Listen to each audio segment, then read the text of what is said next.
Un homme, écoutez bien cette chose-là qui va venir, écoutez bien celle-là. Un homme, naam, accomplissait chaque année le pèlerinage à pied. Un homme faisait chaque année, accomplissait chaque année le pèlerinage à pied. Il allait jusqu'à la Mecque à pied. Quand on dit ça, ça veut dire que peut-être qu'il n'était pas très loin. 100 km, 200.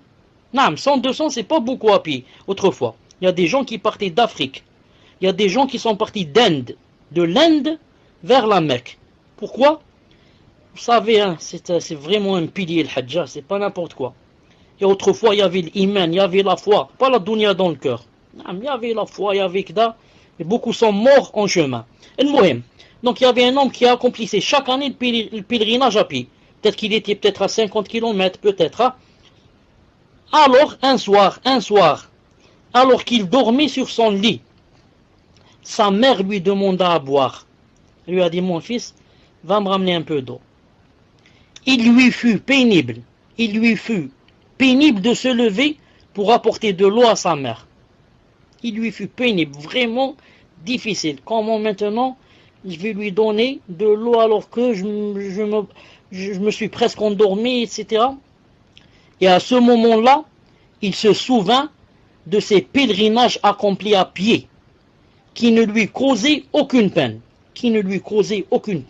Des centaines de kilomètres ne lui causaient aucune peine. Alors que quelques mètres pour sa mère, il a trouvé ça pénible. Alors il fit son examen de conscience. Il a commencé à méditer. Pourquoi? Je peux faire 100 km pour la Mecque et pour ma mère, je ne peux pas faire quelques mètres. Et il constata que les pèlerinages et les kilomètres qu'il faisait ne lui étaient pas pénibles en raison du fait que les gens le voyaient et le flattaient et le louangeaient. Les gens le voyaient, disaient Masha'Allah, voilà X qui va chaque année à pied au Hajj. Alors que là, quand il va servir sa mère, il n'y a personne qui le voit. Il n'y a pas les gens qui vont lui faire des éloges. Alors il sut qu'il était dupé. Il sut que Shaitan avait joué de lui. Je peux faire 100 km si les gens me voient et me font des éloges et disent oh masha'Allah, il va au Hajj à pied, celui-là c'est un pieux, c'est un ascète, masha'Allah. Mais si ma mère me demande juste un verre d'eau, juste quelques mètres, je peux pas, il n'y a personne qui me voit. J'ai mon cœur malade, j'ai mon cœur qui est malade, là c'est trop tard. Mais au moins, qu'est-ce qu'on va dire? Au moins regardez cette personne comment, quand elle a su qu'elle pouvait pas, elle a fait ce qu'on appelle un examen de conscience. Elle n'a pas dit je peux pas et je m'endors. Mais il médite.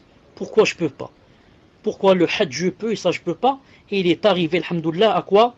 À un bon résultat. Il a su qu'il a été dupé. Donc, Inch'Allah Ta'ala, donc il va se corriger.